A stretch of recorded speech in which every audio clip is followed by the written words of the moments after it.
નમસ્કાર સાથીઓ, જય આરસીએમ। આજે તલનું જે વાવેતર કરવામાં આવ્યું છે એમની અંદર હરિત સંજીવની અને પાયામાં હરિત સંજીવની સોઇલ હેલ્થનો જે ભરપૂર ઉપયોગ કરવામાં આવ્યો છે સિસ્ટમેટ રીતે, અને એમનું એટલું શાનદાર રિઝલ્ટ છે કારણ કે આ આપણી પોતાની મારી વાડી ઉપર જ પ્રયોગ કરવામાં આવ્યો છે અને આપણે લગાતાર 4 વર્ષથી હરિત સંજીવનીનો ઉપયોગ કરીએ છીએ અને ધીમે ધીમે દર વર્ષે કંઈક ને કંઈક નવું આમાં શીખવા મળે છે, નવી કંઈક રૂપાંતરમાં જાણવા મળે છે કે જે નવા રિઝલ્ટો આવી રહ્યા છે કે જે હરિત સંજીવનીના આજે આપણે 4થું વર્ષ છે હરિત સંજીવનીનું। 4 વર્ષથી આપણે લગાતાર કોઈ પેસ્ટિસાઇડ દવા ખાતર કે કોઈનો ઉપયોગ ન કરવામાં આવતો।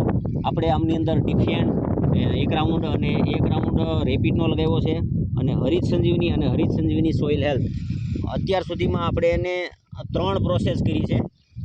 3 નંબરનું પેકેટનો છંટકાવ થઈ ગયો છે। બસ હવે ટૂંક સમયમાં 1-2 દિવસની અંદર 4 નંબરના પેકેટનો છંટકાવ કરવાનો છે અને આપ જોઈ શકો છો કે જે એમની એકદમ નજીકથી 4-4 ચોગઠ 6-6 ચોગઠ પડી અને જે થળિયેથી નીચેથી લઈને ઉપર સુધી એમનું બહુ ટૂંકી ગાંઠે જે એમની ફૂટ છે આપ એકદમ ક્લિયર જોઈ શકો છો।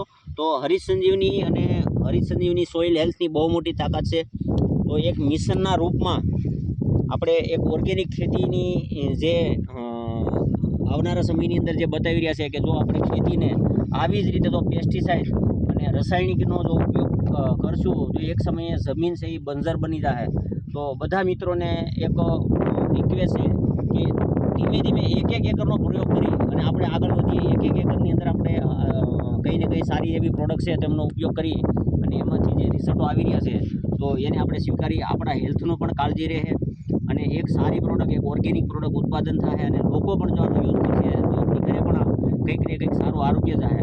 તો આપણી વચ્ચે મારો એટલો બધો વિષય નથી, હું ખાલી જોઈને ચેક કરી શકું, પણ આપણી વચ્ચે સંજયભાઈ તેજાણી છે એ પ્રેક્ટિકલ આની ઉપર કામ કરે છે।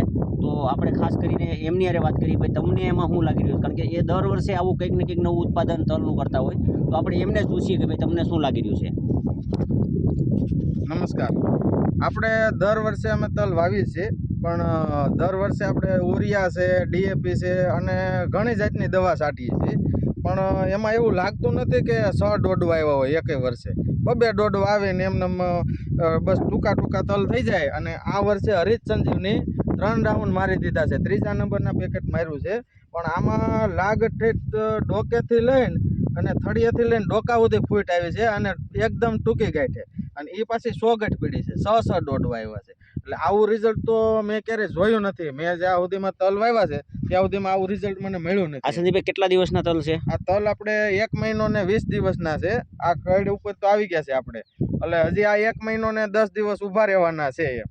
તો કંઈક તમને અલગ લાગે છે કે ભાઈ આપણે દર વર્ષે તમે તો તલ વાવતા હતા, પણ આ વર્ષે કંઈક આ તમને અલગ લાગે છે કે આ જે પ્રોડક્ટ યુઝ કરી તો આપ જાણી શકો છો કે ભાઈ 1 મહિનો ને 20 દિવસની હજી આ કન્ડિશન છે, હજી 1 મહિનો ને 10 દિવસની આજુબાજુ હજી આ તલ ઉભો રહેવાના છે અને કમર પ્રમાણે મતલબમાં આવી ગયા આ તલ આવી ગયા છે। તો હજી એમની હાઇટ પણ પૂરી વધવાની છે અને એકદમ કોઈ એક પણ પાન તમે જોવો એકદમ એટલું ક્લિયર છે કે એમની અંદર ક્યારેય કોઈ પણ જાતનું કોઈ ડંખ નથી અને એકદમ ક્લિયર એટલી તંદુરસ્તી છે। તો જેટલી ઇમ્યુનિટી પાવર જેને ખોરાક પૂરો મળે છે તો એની તાકાત પણ છોડની પણ એવી છે। તો ખાસ કરીને બધા આગ્રહ રાખે આરસીએમની અંદર હરિત સંજીવની અને હરિત સંજીવની સોઇલ હેલ્થ ઉપયોગ કરી અને ખેતીને એક નવી ઓર્ગેનિક દિશામાં લઈ જઈએ। ધન્યવાદ।